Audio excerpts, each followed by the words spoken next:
Welcome to See You on the Other Side, where the world of the mysterious collides with the world of entertainment. A discussion of art, music, movies, spirituality, the weird, and self-discovery. And now, your hosts, musicians and entertainers who have their own weakness for the weird, Mike and Wendy from the band Sunspot.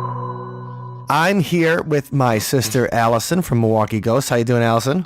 Oh, hi, Mike. I'm doing great. How are you today? Fantastic. I feel like I just saw you this weekend. You did. That's because you did. That's because we did. We were at the Chicago Paranormal Convention, the Chicago Paracon, over this weekend, and we had a really good time. And who also was there was Wendy, and Wendy was out on a long run right now. She didn't make it back in time, so she's going to be calling in. Wait, she had a paranormal experience. What I think happened to Wendy is missing time, or something like that, or like a time slip. You know, she like crossed into another dimension, but really she just ran so far that she got lost. It's like, and that's what happened. I don't know where I live anymore. But you know, we really had fun at Chicago Ghost Con. Yeah. Met a lot of nice people. Just a lot of new blood as far as investigators, which was really, really fun. And I got a little taste of fame too. Like I had. How do you feel about? How did you get your taste of fame? Okay, so I have these Mothman YouTube videos that I've been doing, and apparently someone has been watching them because I had a couple of incidents where people were like, "Hey, is Allison here?" Because I've been watching her videos. Oh, there you go. I had another experience where I met someone at the booth, and we were talking about the Mothman, and she's like, "Wait, are you Allison? I've been watching your videos." I was like, that's great. I know, awesome. right? Well, that's it, Allison. You are now famous. Well, very good. It was really fun, and you did an excellent job on the panel for the Chicago Mothman that was moderated by our friend Scott Marcus, and also Jay Bachochin, who's been a frequent guest on the show, was on the panel, and you guys did a great job on that. I think was really fun, and Wendy and I got to have a really awesome set on Saturday night, and gave some of the people there a sneak preview as to what we'll be doing at the Milwaukee Paranormal Convention this Saturday night at the Jabberwockies Ball, and that's that. Now we got to bring in our man from Milwaukee, and that is the freelance writer and adventurer, as well as the director of the Milwaukee Paranormal Conference, T. Krulos. T, how you doing today? Hey, I'm great. Always a pleasure to be here. I think this might be my third time on the show, and it's always great talking with both of you and Wendy. Yes. I enjoy it a lot. And as soon as Wendy gets dropped off by the aliens she was abducted by, she will join us. So we'll have to ask her. We'll have to be like, what happened up there? She has like a Travis Walton experience. So T, last time we talked to you, you were the monster hunter. You were on the trail with all the monster hunters. Monster hunters, wasn't that declared? What kind of award did it get? I don't want to butcher it, so I want you to say it, even though you're going to be blowing your own horn, but you should blow your own horn because this is a really big horn on this one. So let us know. So what was the award that you got for Monster Hunter? Well, it got a couple of honorary mentions, which was great, but the one that meant the most to me was that Lauren Coleman, who, as we know, is a guru of cryptozoology, he does a roundup every year where he gives his best books with the cryptozoology theme. Wow. And he gave Monster Hunter's #1 spot the year it was published. So that was quite an honor to me to be recognized by him. You know. And I would say I wanted to let you brag on that for a second, because when one of the world's top cryptozoologists says that your book really hit the spot, that's something that's a recommendation to everybody that you should go check this one out. Yes, and he not only gave it that award, but he said that there's a chapter of the book about him in his cryptozoology museum. He said that chapter is required reading for anyone who works at the museum or volunteers there. So. Wow. Oh, how do you like that? So you wrote the monster manual. Right? So the D&D guys have nothing on you because you wrote the actual monster manual. Okay. Now, T, since then, what have you been up to since the last time we talked? We kind of want to get just to update us to see where you are in your paranormal adventures. Well, so Monster Hunters was published in 2015. I turned it in, and like I do every time I turn a book in, I was pretty sure my publisher would fire me and that my career would be over. So that's the life of an adventurer. So I sent the book in. I actually went down to Chicago and handed it in person, which is always a great experience for me. I take the Amtrak down to Chicago, and then I walk to my publisher's office, or about a mile away from Union Station there. Turned it in, and then it got published, and my publisher was like, "What are you going to do next?" I'm like, "Oh, good. I'm glad that this is your response." So I pitched them a couple of ideas, and the one that they really liked is I'm now wrapping up a book that has a working title of The End. Oh, man. And The End is kind of a diverse... the subject matter is a little bit more diverse than my first couple books, I think. The only common thread is people's ideas about how the world will end, and how some people are trying to cope or prepare for that. So I'm talking to everyone from people who have a religious prediction of how the world will end, to climate scientists, preppers, and various other groups that just kind of have this apocalyptic theme to it. Now, when you're talking to people who have that idea that the apocalypse is coming soon, or that the world's going to end, or, blah, blah, blah, we all going to die. When you're talking to people like that, how do you approach it in the way that, because the thing is, I'd be afraid that when I ask somebody the question, I'd be like, okay, so you really believe this? Like, really? Like, how do you not make them feel like a nutbag when you're asking them delicate questions? Something I developed a long time ago is I have a really good poker face. So I can talk to people with the craziest ideas in the world, and I keep in the back of my mind that they are giving me their time, and I appreciate that, And, some of my ideas are probably kind of nutty themselves. So I just, I keep a straight face. I go into journalism mode and listen to people talk. And I'm like, okay, you're telling me, I'm not telling you. So go ahead, let it loose. Well, that's cool. And so where has some of the research and journalism for this particular book taken you so far?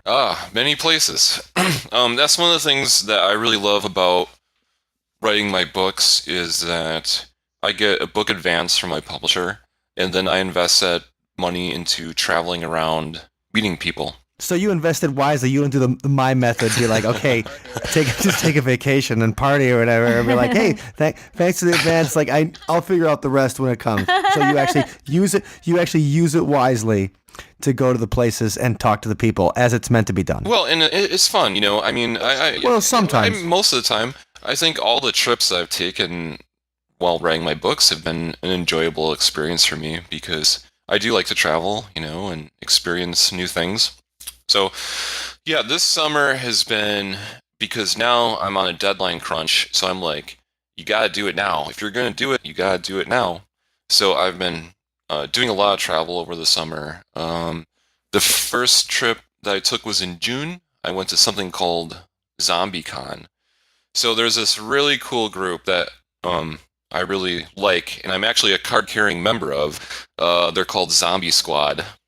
And Zombie Squad started, I believe it was about 10 years ago. And it started with a couple of guys in a bar who were drinking and watching a zombie movie.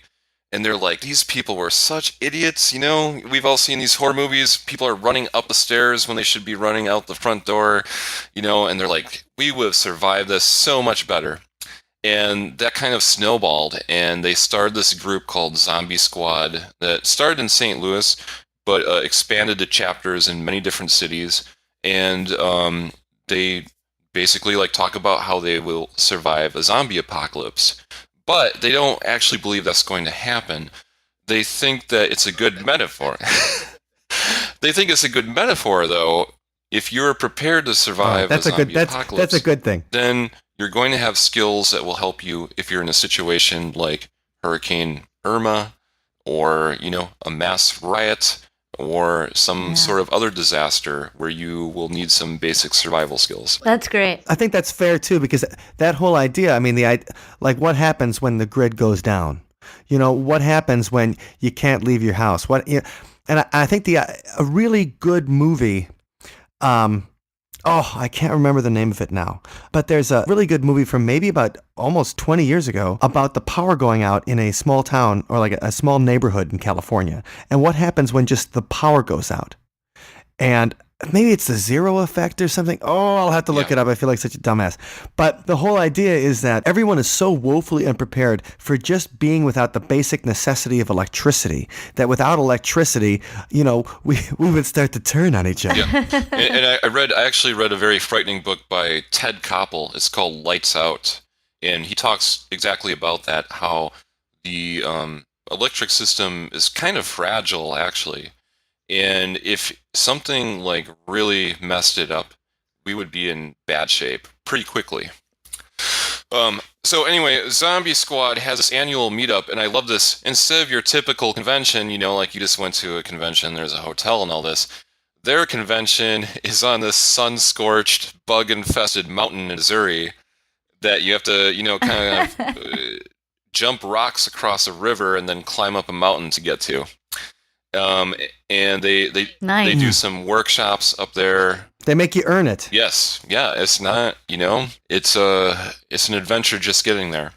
But wow, that sounds fun. They have workshops. They have they had something called the Zompocalyptics, which is like throwing axes and knives and spears at like zombie targets.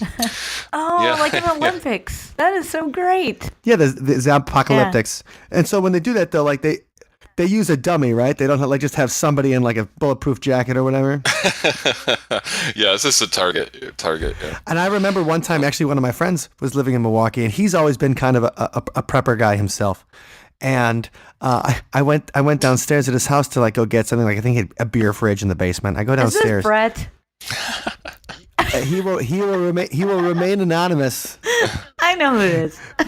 Because he will remain anonymous. But he had like a dummy with like throwing stars embedded in it. And I'm like, what's this? And he's just like, well, that's just my practice dummy for when I'm practicing my ninja stars. Or like when I'm practicing throwing knives. So was it this kind of thing, like they're practicing throwing knives at the dummy, or practicing throwing maybe not ninja stars, because I think that'd be a better way to fight zombies than that. No ninja stars, but there was throwing knives. So that's great. Yeah. Okay, excellent. Yeah. And how did you get to do that, T? Yes. Oh yeah. What I found is. Did you get any headshots? Well, what I found was that I'm very bad at throwing axes.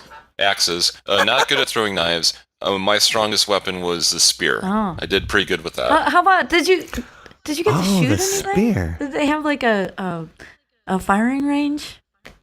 They did have a field trip to a shooting range. Great. I did not go on that. I was busy doing other stuff. I think that is so much fun. I had one experience with a range like that, and my first shot, like right between the eyes, I was really proud of myself. You guys at home don't understand this, but this is coming from the 5'1" vegan peacenik Allison, who wore like a button. I remember like on her jean jacket in college, she had a button that said like "Remember Hiroshima" and "Mita's murder" and all these kind of things, like ignorance breeds hate, breeds fear, breeds war, like a circle thing, and she used to have these buttons. So her talking about, I had this really cool experience at a shooting range where I shot a gun and like killed something right between the eyes. It was one of those targets, those black and white targets, and it was just a thrill to pick up a gun for the first time, and you get them right in between the eyes. I mean, that's like getting a hole in one in golf when you first shot. I just felt like very fortunate. So I got skills. Let me just say that. Don't mess with me. No, I'm just saying, I'm formidable. You just watch out. All right. That's fair enough. So, Number one, the movie is called The Trigger Effect, and it stars Kyle MacLachlan and Elizabeth Shue when she was still a thing. So it's called The Trigger Effect, and that it's one of those things of what happens when the power goes out. And I also always think of the monsters are due on Maple Street from the Twilight Zone episode. The power goes out, and then everybody starts to think. And we've talked about that before. I think we even wrote a song called about that when we had our interview with Martin Walsh and the Papa Bawa. In that people, when they're afraid, they just start doing things to each other. And I think what the Zombie Squad does, that idea that if you are prepared for an emergency, maybe you won't be so afraid, and there's a less of a chance that you will have to actually throw an axe at your friend like you had to throw your Spears tea. Hey, and guess who's here? Yay! The aliens dropped her off, and it doesn't look like any of her clothes are inside out. Oh man! And I ran through Belleville, so I was in the danger zone. I was in a high risk area already. That is one of the UFO capitals of Wisconsin. That's right. One of the 2 UFO capitals of Wisconsin. No, it's actually How's 3. everybody doing? But one's in a bar, so that one doesn't count. Wendy, it's good to see you. Yeah. We're glad the aliens dropped you off at home. Thanks. I am too. It was touch and go there for a little while, but good to see everybody. You don't have your eye hanging out on the optic so. nerve. Okay. That's a good thing. Wendy, while you were gone, we were talking about T's experience at ZombieCon. Yeah. Awesome. And Zombie Squad. Yeah. Oh, and this is a really good chance for me to mention too.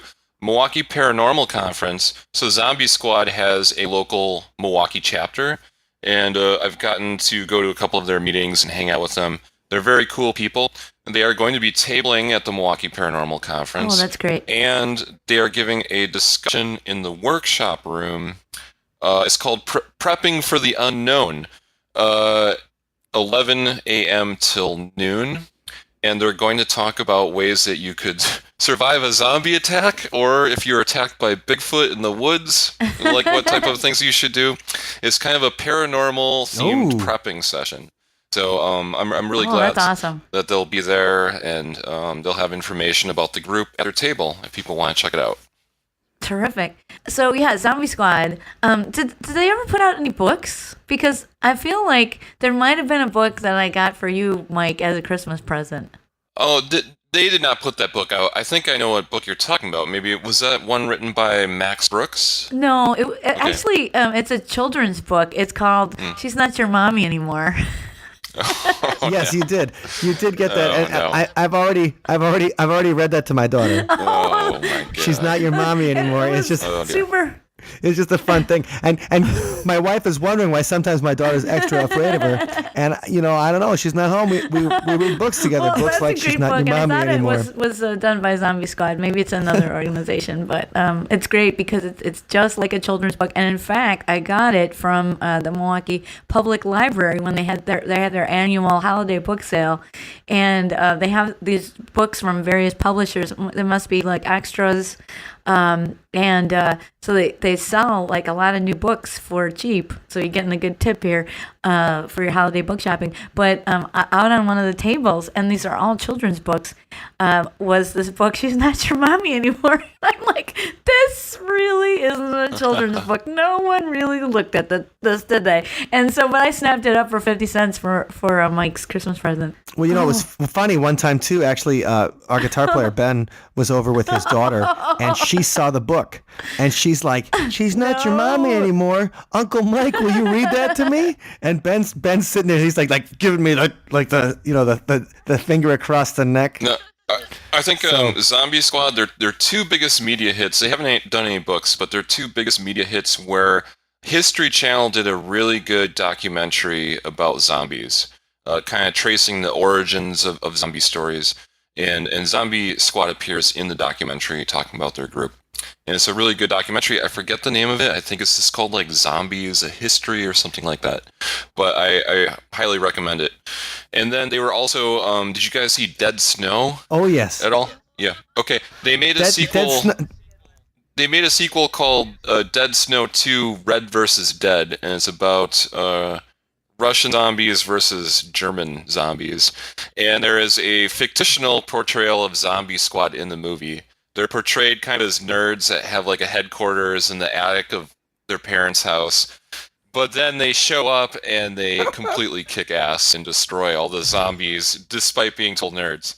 So it's a really fun movie, and it was Zombie Squad approved. They actually talked to the directors quite a bit about the portrayal, and then at the zombies. Oh, that's awesome! The world premiere actually happened at Zombie Squad on top of this mountain in Missouri with a gas-powered generator. They got to see the movie first before anyone else in the world. That's fun. One of the cool things about the Milwaukee Zombie Squad is one of the members there, Chris Cotterba. Actually, I went to high school with him. He was a year ahead of me. He played guitar and stuff, and I think we even jammed a couple times. But he gave us a ghost story for one of our episodes a couple years ago because he lived above this restaurant in Maquanago, Wisconsin, where everybody would take their dates for homecoming and prom and stuff. And he's like, man, that was the most haunted place I've ever been in my life. And I always heard stories about that restaurant. And living above it, he had, a dozen stories. And eventually, I think within the last year, it burned down and somebody died. Creepy. So, yeah, scary, weird place. And now, cursed even more. Anyway, on that light note. So ZombieCon sounds like it was a heck of a lot of fun. And what were some of the other cool places that you got to investigate as now you're going through and you're meeting everybody who's getting ready for quote unquote the end? Yes. Well, the next trip I did was in July. It was a weekend trip in Ohio called Escape the Woods. And it was a weekend led by kind of a well-known survivalist named Creek Stewart. And people camped out, and him and his co-instructors just taught you how to survive out in the woods if you have nothing at all. How to build fire, how to filter water, how to build shelters, stuff like that. So were you guys naked and afraid? No. Not quite like that, but okay, well, fine then. You can imagine it any way you want, Mike. It's a free country. Right. So it was a very interesting weekend. I learned how to make a fire with a guitar pick and a magnifying glass. Oh my gosh, you totally got to teach us that. Yeah. Hey, we could use that trick. Yeah. I want to do that on stage. And it was, we learned how to build traps. If you need to build your own traps to catch an animal to eat because you're starving. And it was interesting. And then let's see. Oh, okay. So this is something I've been meaning to set up for a long time. Me and my friend Paul had this whirlwind trip to Kansas and back just a few weeks ago. Just like Dorothy. Yes. And what it was is I've always been fascinated about this place. This guy named Larry is a developer, and what he did was he bought an old Atlas missile silo. Oh, And then he converted it into an underground condo complex. awesome. It goes 14 floors deep. And they're very nice little condos. They cost about $3 million each. And that's the scariest part of this whole thing so far. And I think there's 12 condos, 10, maybe 10 condos in the building. And then the other levels, he put quite a bit of thought into this because if you're going to be trapped underground, you're going to want to have a somewhat normal human experience. So, for example, one of the levels is a little convenience store. And you can get a shopping cart and you can walk around and get Windex and cleaning supplies and canned food. And it's not because this guy is hoping to make a few extra bucks on grocery sales. It's because a psychologist who advised him on the project said, you need to give people something to do that's normal, like walk around and socialize in a grocery store and look at stuff on the shelf and be like, I need this, I don't need this, Wow, because it's nothing going on upstairs in the rest of the world. We're just doing our daily business here. Are they gonna still have apocalypse coupons? Another level, right? Like a radioactive special or something like that, instead of the blue lights. I'll tell you where I would be hanging out is level 14, which is 14 stories deep. And there they have a very nice little movie theater with a bar attached to it. Heyo. Okay. It's a bar that's airplane themed, for some reason. There's a lot of photos of like World War II airplanes in it. Oh, I thought like Airplane the movie. Yeah. Well, you could watch Airplane the movie in there. They have like 5,000 movies that they have like in their system there. And it's a very nice little theater and an adequate bar. There's another level that has like a rock climbing wall and a little dog park. Like it's AstroTurf, and the AstroTurf, if the dog pees on it, it kind of filters through. And they have a toilet in there, so you can flush dog waste. They've got a little arcade room with Pac-Man in it. I was happy to see that. Yeah, Pac-Man will survive the apocalypse. And well, I mean, there's a room that's or a level that has a library and a little classroom where people can homeschool their kids. So every condo unit in this building, by the way, has sold out. And people do not live there, but definitely he says that people, like they had a football party a couple weeks ago. A bunch of people came in to use their condo for a football party, 8 stories under the ground. They have full-time staff. They have a full-time security guard on the premises. They have a full-time maintenance person. What I'm wondering about, though, is what kind of medical facilities they have. Because what I'm thinking about is that when you have a 14-story underground kind of thing, if somebody gets malaria, I'm just throwing it out here, but malaria or smallpox, something really dangerously communicable, then we're looking at a silo full of zombies pretty fast. They do. They have a medical wing. It has 4 rooms in it. It has a pharmacy, which is actually registered as a pharmacy in the state of Kansas. They have a dentist's office. They have a checkup room, with like the beds. You can sit in there and be examined by a doctor. And then they have a kind of longer term hospital room, which is where they're going to put you up if you need a long term stay there, Is there a slide that goes right out from there to the outside? Like the death chute. You're contagious. I think the one thing that I thought was kind of, well, there's a couple things. The things that kind of made me nervous in this condo building, they have 3 armories. So they're like rooms full of machine guns and pistols and stuff.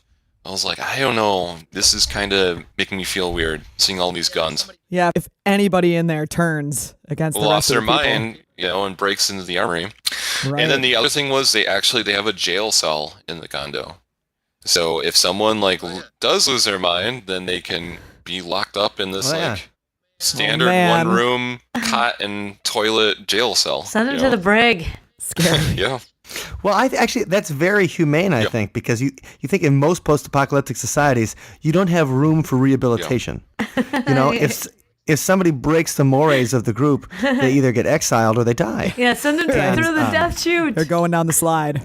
Right, out in the death chute. Hey, now what this place reminds me of is, did you guys see Land of the Dead? No. Land of the Dead. Yeah. I see that one. Land of the Dead came out in 2005. It was George Romero returning to the zombie genre after he made Day of the Dead came out in 85, and so Land of the Dead came out 20 years later, and that was his return to the zombie genre. And his social commentary was always a little bit heavy-handed. Obviously, zombies is not a lot of room for subtlety, but Land of the Dead particularly, because the whole idea is that there's a post-apocalyptic apartment building called Fiddler's Green where all the rich people live. And for some reason, money still matters in at least in this part. And so they're kept safe from the zombies. But they also have an underclass of workers that, supports them and everything. And that just made me think when you said that this place had a full-time staff. Mm-hmm. You have the ultra-rich people paying $3 million a pop. And then, this is what they pay. This isn't even their vacation home. Yeah. You know what I mean? Like some people, it's like, okay, you get your main home. And then maybe you have a rental property, and then maybe you have a vacation home, and they have a doomsday home. Like that is the ultimate first world problem. So that just made me think about that real quick. Yeah, so a good example of that is he sold all the units in this building, and he bought up 2 more Atlas missile silos, because there's one that he's getting close to completing in Idaho. And a very wealthy woman from New York City bought one of these units, and she said, "You know what I want? I've always been very jealous of my friend. She has this, this nice apartment or condo in New York that overlooks Central Park, and I've always been jealous of this view that she's had. So I want you to make me like a balcony with a huge fake window, and I want you to record all 4 seasons in New York City.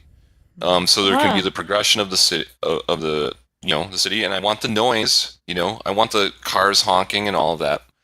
And so this developer was like, okay, well, I'm going to tell you this might be expensive. I'm just ballparking it here, but that might be like 60, 70 grand to do something like that. And she said, I thought you said it was going to be expensive. Wow. And so she really just wants to be completely oblivious. Like, nope, I'm happy. Yeah. Life is normal. Nothing happened out there. There was another, he showed us there's a giant freezer in this current condo unit. And he said, well, there's a very wealthy doctor who bought one of the units. And he said, if the end of the world happens, I want to freeze enough steaks that I can eat a steak every week for 5 years. And the guy was like, well, we can put a freezer unit in here, but that's going to be quite expensive. It might be like 50 grand or something. And doctor was like, I'll buy it. That's my donation. I'm buying the giant freezer for my steaks. Wow. Wow. Priorities. Yeah. Well, I love it. And that woman made me think of also, that movie Vanilla Sky with Tom Cruise. That was a remake of a Spanish film called Open Your Eyes, where this guy becomes horribly disfigured in an accident. And they give him a choice. He can live his life where he's just ugly, or he can live a life where he's like in a dream world where everything's perfect. Kind of thing. Yeah. And he picks. I just ruined the middle of the movie for you, but that's okay because neither of the films are that good. But like he decides to pick the dream world, and they don't tell you that in the movie. So you're going through it, and you see like these little inconsistencies and stuff, and it's not a science fiction film whatsoever. Until it gets to the twist. Yeah. And so that woman made me think about it. She's like, well, like Wendy was saying, that she just wants to be oblivious to everything and wants the world to go on as it was. Like Central Park still exists. Like somebody besides zombies are honking those horns. Brains. Yeah. And the other units have these kind of neat, they're LED windows. So they look like a normal window, and they have a camera outside where it looks like you're looking out the window outside at the cornfields of Kansas, but you can also program it to show you like a nice beach or a forest or the Colorado mountains. Like whatever you want to look out your window and see, you can program in there to kind of trick your brain into thinking that you're not actually 8 or 9 stories underneath the ground, but that you're in an apartment where you can look out a window. You're not just looking at the ashtray of what Kansas became. Right. You're bumming me out, Mike, but we are talking about that's another light note if we can continue on. Right, exactly. Well, it is. We are talking about it is, the end. And there is something called doomer fatigue, which is it's when people are so upset about the end of the world that they kind of spiral into a bad place. So I think once I finish this book, my plan is I'm going to get some Hello Kitty comics and just and go to Disney World. Purge my mind of some of this stuff and read something. Yeah, it's heavy, cute and silly. Yeah. But what looked like it was a lot more fun was your trip to the Thunderdome. So amazing. There's something that happens every year in California. It happens outside of California City, which is an interesting story in itself. California City, they were hoping would become the next Los Angeles or San Diego or San Francisco, major metropolis. But they don't have anything out there but sand. They don't have like the nice beaches of San Diego. They don't have the Hollywood glitz of LA. They got a bunch of sand and a really hot sun. So instead of being a metropolis of millions of people, it's now a city of about 13,000 people.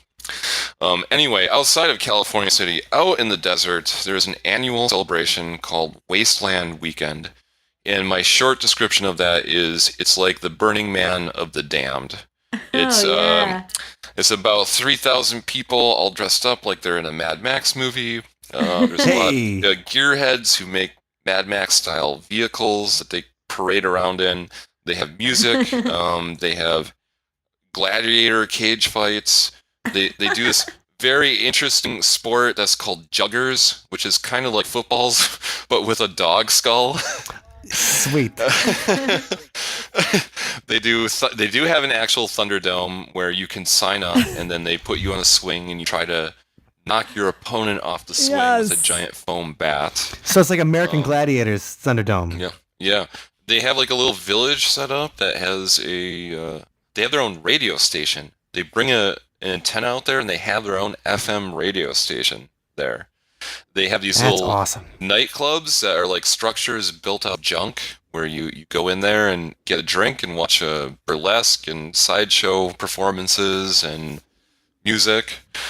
And it's just such a fun time. It's very, very hot during the day. You need to bring a lot of water. You need to bring some sort of shelter to protect you from the sun. But then at night, it drops to this like perfect temperature.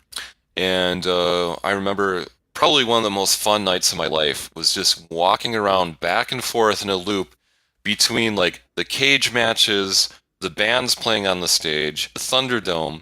One of the nightclubs was called Wasted Saints. That was my favorite nightclub there. They had an Atomic Cafe, which was a bar like made out of old car doors and barbed wire and stuff.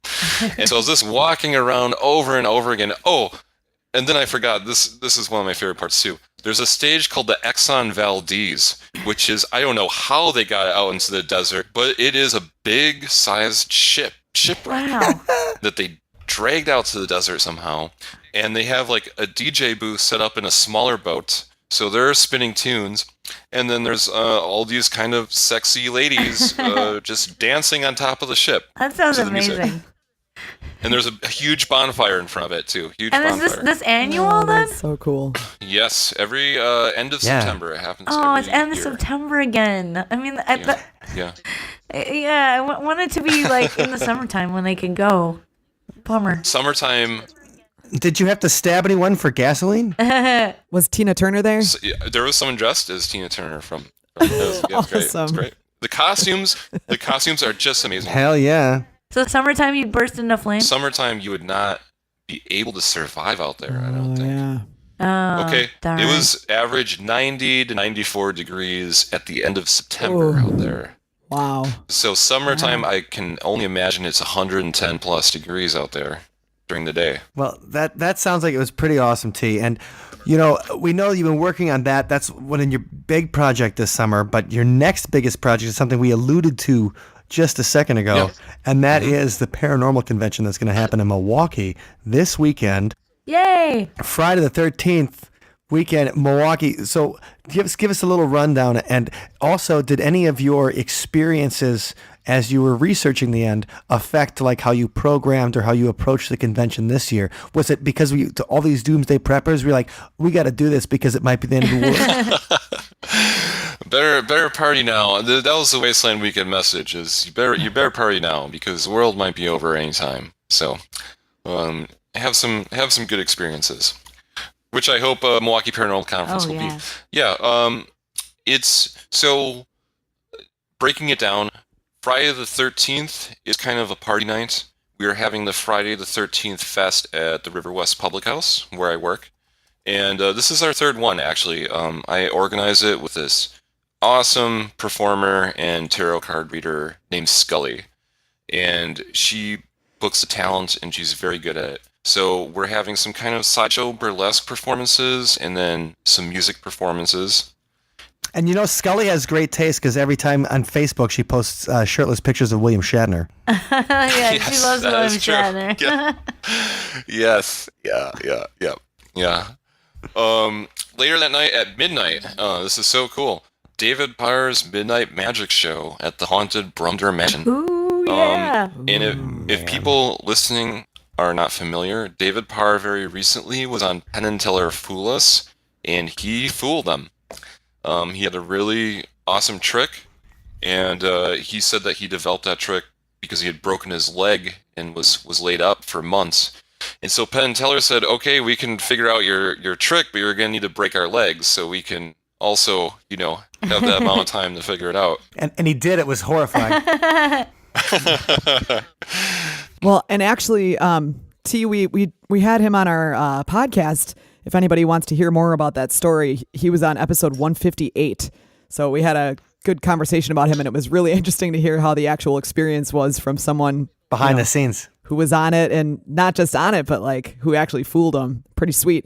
So he'll be in Milwaukee. That's fantastic. Yeah, very cool. I think it's really cool. The show's at midnight, on Friday the 13th. Then on Saturday, I decided what to do this year. After I couldn't find a venue, I didn't find a venue for Saturday. I found one for Sunday. I was like, well, what might be kind of fun is we're going to do an activities day where people have a bunch of different options and they can kind of pick and choose. Maybe they want to do one of them. Maybe they want to try to do, I don't think it's possible to do all of them, but you could certainly keep your day really busy if you want to do activities all day. So we're doing things like there is a UFO day at the Shorewood Library. Mark O'Connell will be talking there. I know he's been on the show before. And I think in Chicago you probably met Sam Maranto. Yeah. Yes, we did. He's a lot of fun. Yeah, he's going to be giving a presentation there too. That event is free and open to the public. We're doing a Bigfoot hike in the Kettle Moraine Forest that is going to be with Larry and Jen Dobke and Sanjay Singhal. And so people are just going to, go for a hike for a couple hours through the woods and hear some of their stories and experiences. Sanjay had a Bigfoot experience in Allison and I, our high school hometown of Mukwonago, Wisconsin. Really? I did not know that. Yeah, he saw a Bigfoot outside the hotel there, and he wouldn't tell me which hotel it was. He wanted to keep it secret, but it's basically like I think it's the Days Inn or the Sleep Inn that's in that area because I've stayed there. But I'm just saying I haven't seen Bigfoot there, but he had an experience of a weird, large humanoid approach his room. So I think Sanjay is a Bigfoot magnet. So if you go on this hike, you will be attacked by a Sasquatch. Guaranteed. We also have the Milwaukee, this is very exciting to me, the Milwaukee Paranormal Film Festival. This year I handed that off to the guys who do the Twisted Dreams Film Festival, which is a horror film fest that they've done the last couple of years. And they've done a great job. It's going to be at the Time Cinema, which I believe is also allegedly haunted. And they have a great lineup of a couple of feature-length documentaries, including one on Mothman, the original Point Pleasant Mothman. They have a documentary that's been out for a while called Haunted States, the first one they did. There is some documentary shorts. There is a short session that are films inspired by paranormal themes. And then there is a film called Wraith, which is a supernatural horror film that was filmed here in Wisconsin. So really good lineup, 12 all the way till 9 at the Time Cinema. And people can go on the Time Cinema website and buy tickets to the either the films or the short sessions there.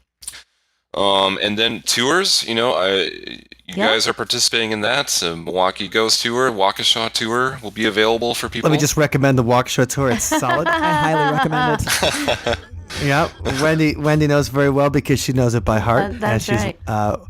One of the wonderful Waukesha guides. And unfortunately, Wendy won't be your guide that night because we'll be guiding people to good times at Club Anything. Oh, yes.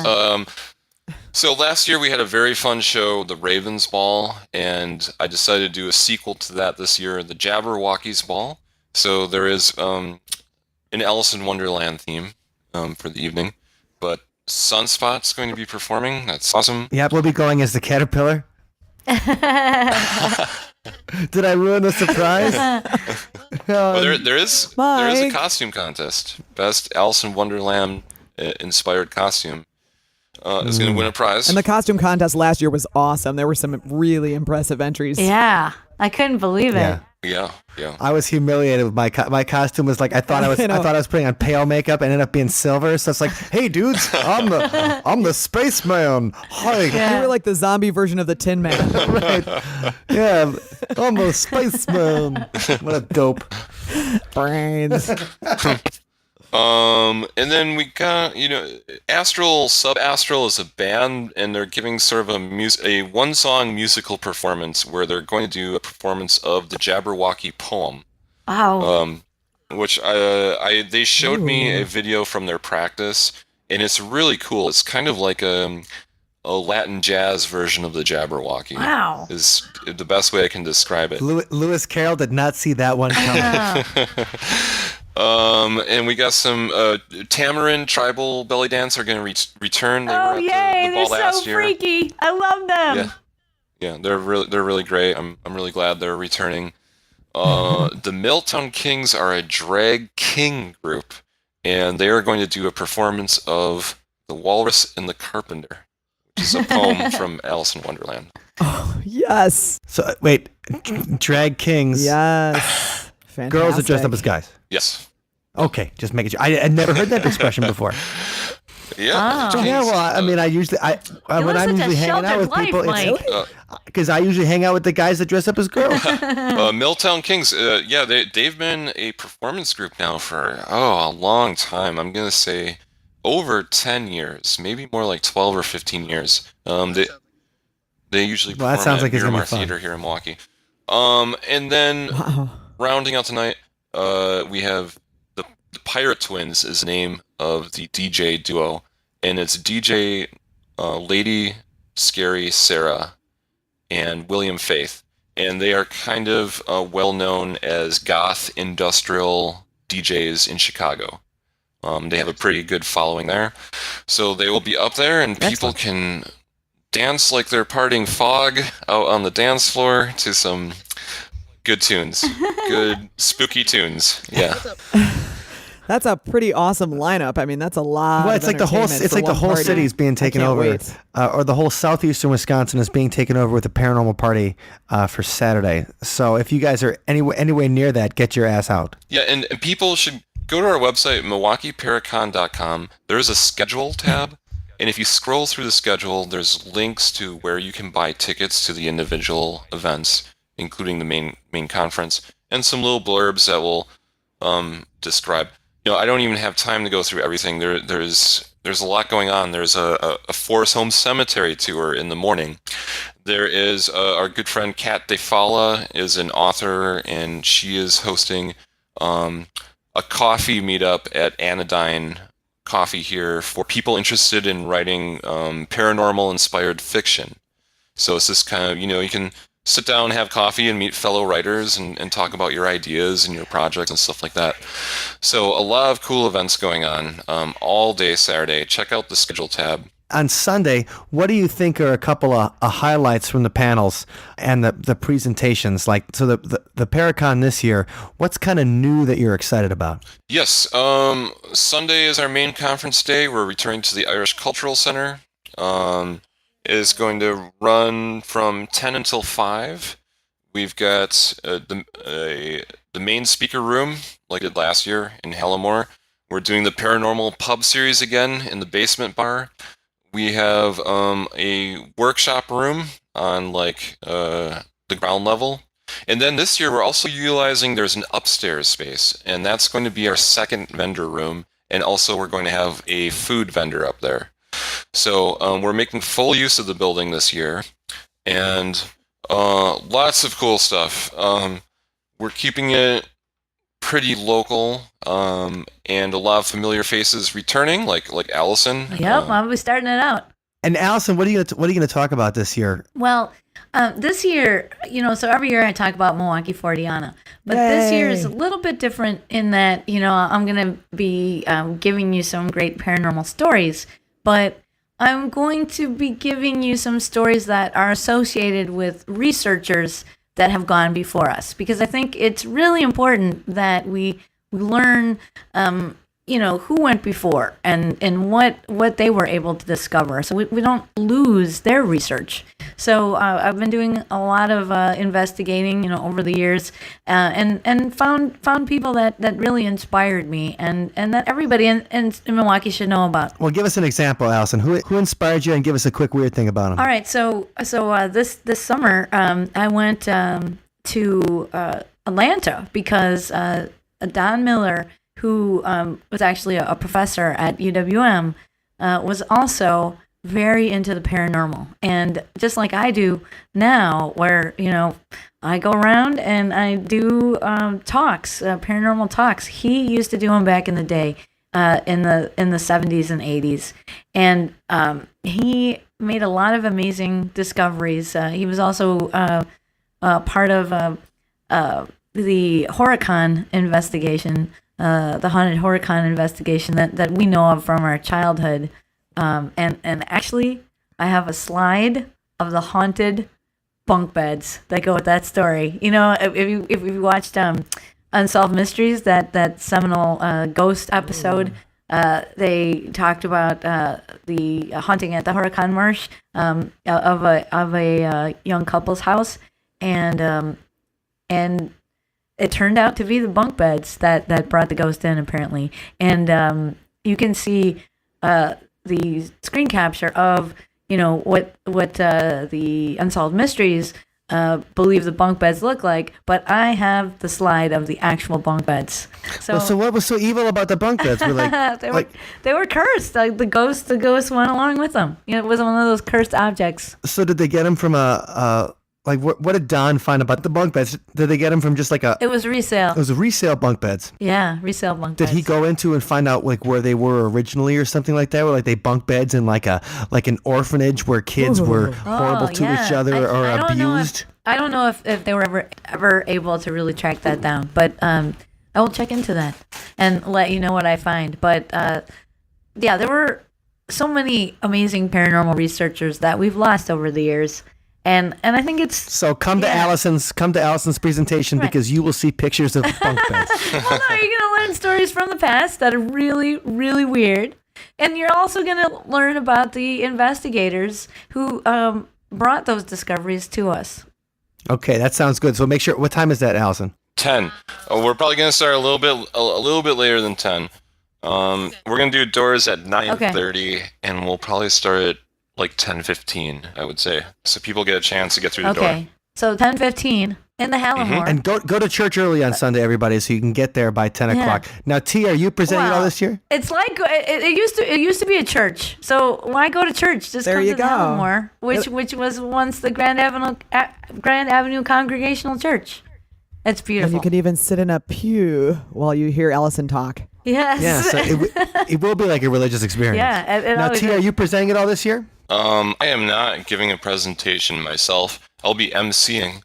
So I just wanted to focus on doing that this year rather than doing a presentation. So some of the other people we have returning, Noah Lee is giving a talk. Linda Godfrey is giving a talk back to Bray Road. I'm interested to hear what that's about. Yeah, because it's 25 years now or whatever, right? Yes, Isn't it? yeah. It's the 25th anniversary this year of the Beast of Bray Road. So Linda's going to come out there. We talked to her this summer about it, and we know that she just has enough stories where she could fill the entire conference just by herself. Yeah, I'm very excited to have her back, of course. Mary Marshall's going to be back. Here's some new people we have this year that I'm excited about. Dale Kazmarek. I wanted to have Dale last year, and it did not work out. Oh, yeah. So he's giving a presentation on ghost photography. And for people not familiar with him, Dale is one of the OG ghost hunters. He's been doing this a long time. He started in the late 70s. He is the president of the Ghost Research Society, which has been around again since I believe the late 70s or early 80s.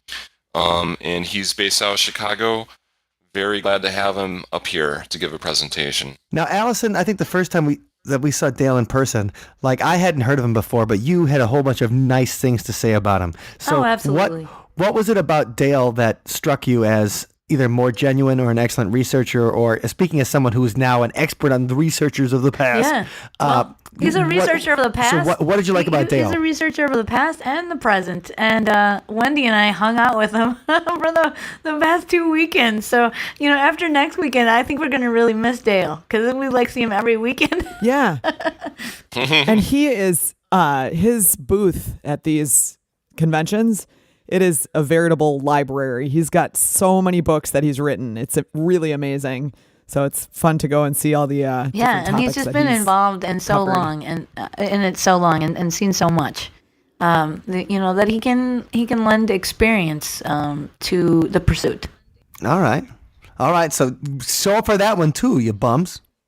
So you guys were mentioning earlier the Chicago Mothman, Yeah. or Batman, as it's some called, or the Flying Humanoid. Tobias Wayland, very big supporter of the Paranormal Conference from the Singular Fortean Society, and he's been tracking this case very closely and is going to give a presentation that talks about the timeline of this case and other similar cases. And I'm really happy that he's doing that because it's such a topical subject. This is a paranormal event that has been going on throughout the whole summer and is still going on. So he can kind of catch us up to speed on the history of this case and some of the sightings. So it's very cool. I'm glad to have Tobias there. Like I said, him and he's actually getting married to his significant other, Emily, on Friday the 13th. Wow, I did not know that. Yes, and they've both been very supportive, helping the conference out with social media and design and stuff like that. So we're very happy that they're getting married and then spending part of their weekend with us at the Paranormal Conference. They are really wonderful people. We've hung out with the Singular Fortean Society on many occasions. And the thing is, what I'm looking forward to about the Mothman presentation, Chicago Mothman, is that I hope that Allison and also Sam Marsanto are in the audience to heckle Tobias when he goes up. Because I know not to heckle him, but the thing is, you guys you've been to all the places. Sam's researched the IP addresses of where the reports have come from and stuff like that. Like I can just imagine like Tobias saying something and then being like, "What? Wrong. That's wrong." So I think it's going to be a really spirited Q&A session. And the thing is, with all those people there, I mean, Tobias has really followed it. He's looked for patterns. He's looked for more of the, he's looked for the narrative behind it. And Sam and Allison have really been doing the research. Allison's been going to the places. Sam's been looking at things from the phases of the moon to the weather reports and things. Like, I think between those three people at this conference, you are going to see the most up-to-date Chicago Mothman business, period. Like this is the place to get it. And we were mentioning before, our friend Scott Marcus was the panelist, the moderator of the panel yesterday in Chicago. Our friend Jay Pachochin was on it, and we met some new cool people who were on that panel too. And I really think that getting everybody together for the first time also sparked some ideas that we're going to see the fruition of those ideas at the Milwaukee Paranormal Conference. Cool. I'm glad to have her up to give a presentation. Heidi Hollis, who actually used to live in Milwaukee and now she lives in Chicago. She does not get credit for this as much as she should, but there are these entities called shadow people and also an entity known as the Hat Man. And those terms originated from Heidi Hollis, who is a UFO phenomenon researcher. So she's giving a presentation on shadow people and the Hat Man.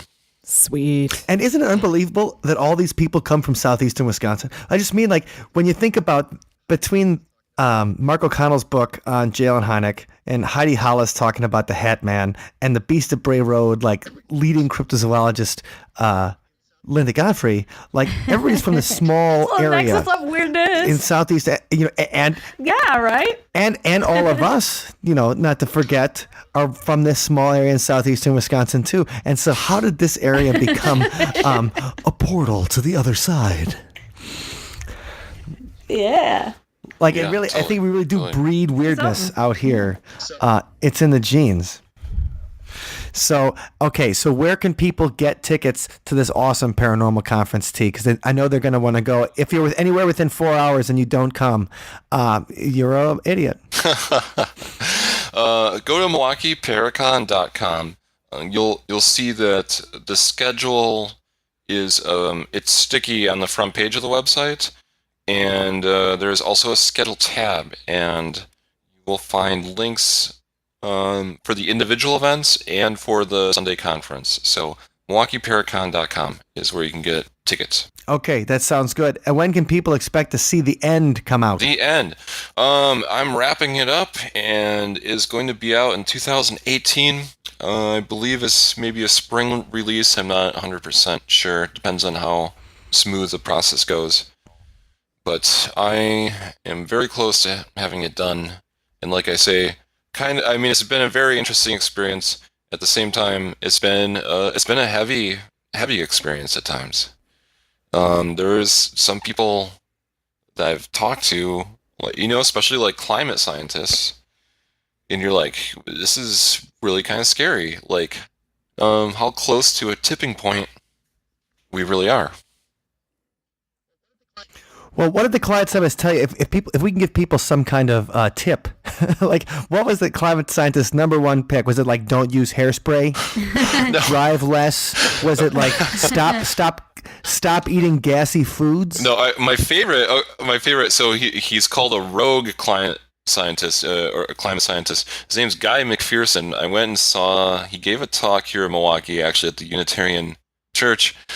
And I loved him because he was like, here's my advice, enjoy your life while you can because you're going to die. Yeah. Oh. Yeah. Well, that's good advice in general, I guess, right? And people like there was a Q&A session, people were like, that's it? And he was like, yep. We're all dead. We're That's all I doomed. can tell you. Oh, man. So basically, Guy Ouch. thinks that it's that it's too late. It's too late, yeah. Yep. He's like, it's way too late. Just enjoy your life while you can, and then the world is going to boil to death. So, Oh my bye. goodness. All right. Well, he obviously that means we should probably try to get one of those silo condos in Kansas or maybe the new Idaho one. Idaho seems nice, Yeah, and there if you you're go. underground, you don't have to deal with winter. Nuclear winter.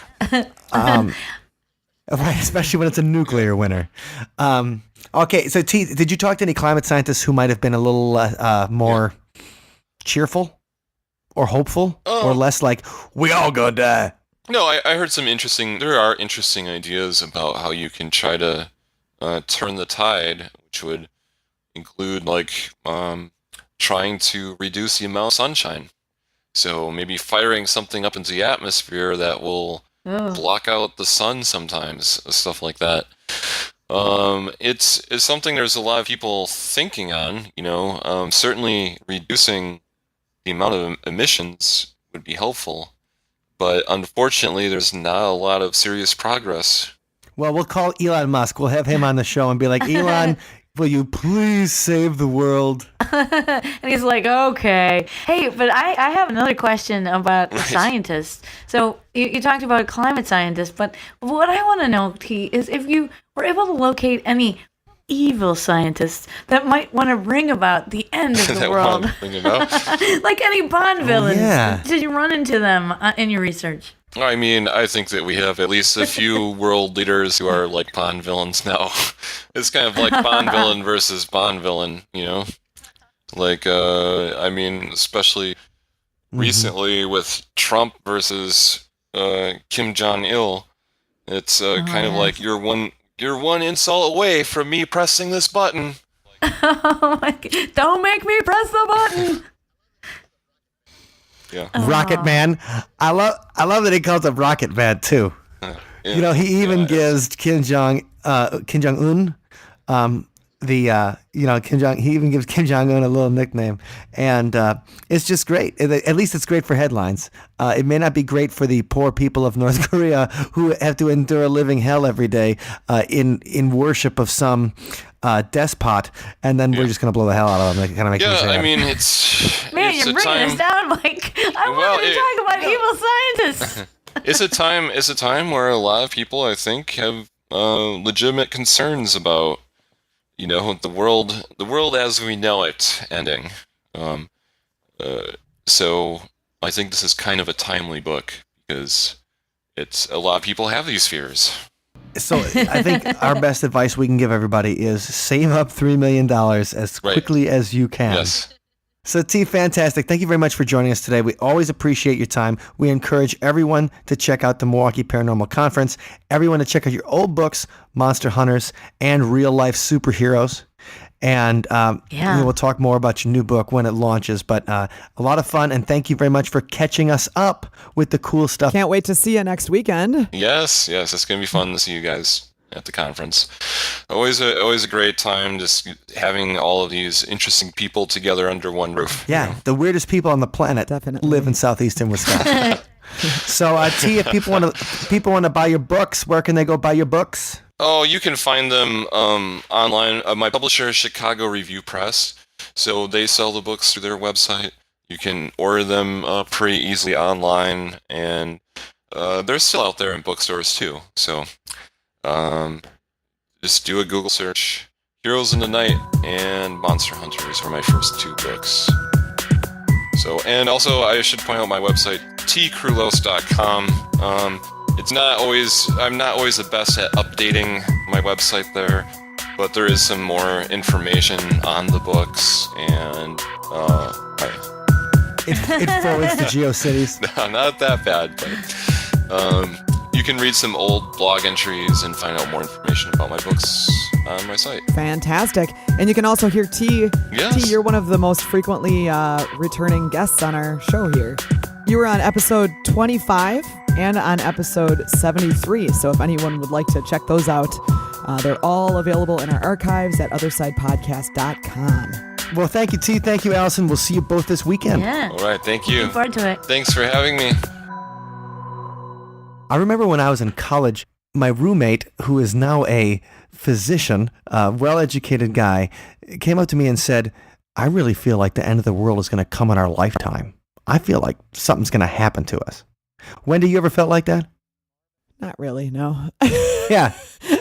You know, I just think it's a certain kind of a feeling that people get when they feel like they're here and it's going to be the end of history. And people have felt like that through the ages, and we've had a whole podcast about the apocalypses that never happened. But the thing is, it's not just that people are waiting for. People have always been waiting for life-defining moments and hoping that something can happen to them where they can prove themselves. Or, I think about our friend Wendy that he was already well out of college and he decided to go to Iraq. Like he signed up to go to Iraq. Yeah. Like after he'd already graduated and stuff, and he was older, not a young guy just going to the army, but he's like, I'm a Marine, I'm going to Iraq because he wanted to prove something. And that's what this next song is about. It's the feeling of you've always wanted to prove yourself at something, but you never really had a chance. And it's a song bemoaning that fact, just like the Doomsday Preppers are waiting for something that I hope will not come in our lifetime. This is Sunspot with Don't Tell Me I Missed the War. Yeah, my heroes are around MTV and they're around a movie screen and they like to eat Wheaties, and I don't trust the president and hate the government and been waiting all my life for one defining moment.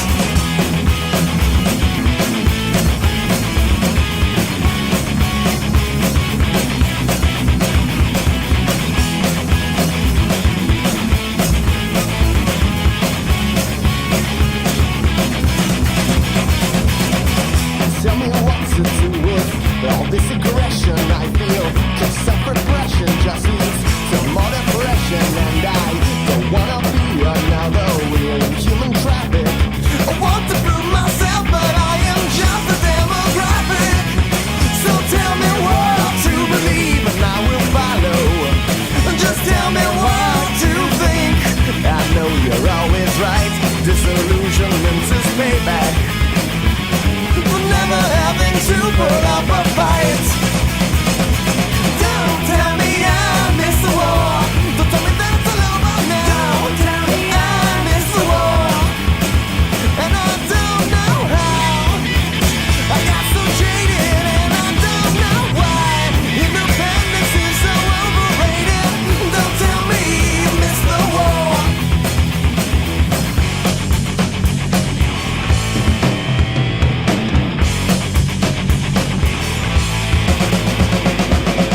Yeah, my heroes have been programmed for me so they could guarantee my complacency, and I still don't trust the government, even though it pays my rent. And I'm still waiting for that one defining moment. So tell me what to believe and I will follow. Just tell me what to think. I know you're always right. Disillusionment is payback. Never having to put up a fight. Don't tell me I miss the war.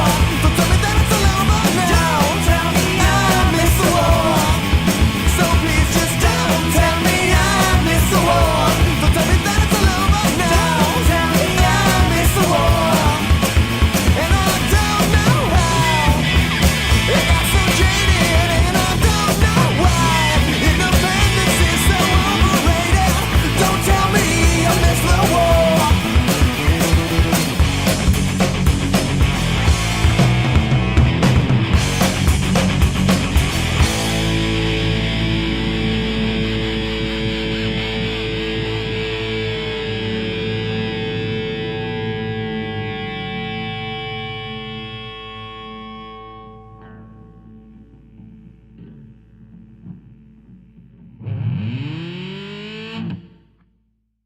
Thank you for listening to today's episode. You can find us online at othersidepodcast.com. Until next time, see you on the other side. We're not done yet. We're not because done. We love our No. No. It's not the end of the world, and it's not the end of the podcast. Thank goodness, because we love our Patreon supporters so much. We want to make sure that they know it, and we want to do that by saying thanks right now. That's absolutely right. Because the thing is, if the end of the world ever comes, we hope that you guys are going to be in our 14-story silo underneath the ground, and that's the Patreons. And we'd like to especially thank the guy that's going to get the top level of that silo, and that's Dr. Ned. Yes. Dr. Ned is pledging at a level where he gets a customized thank you every episode. So, Ned, thanks for all of your support. And thanks to each and every one of our Patreon supporters. Also, thanks to you for listening to our show.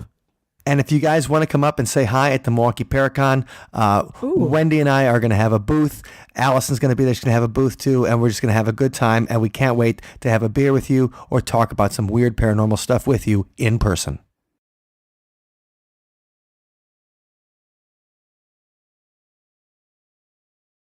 So the nexus of weirdness.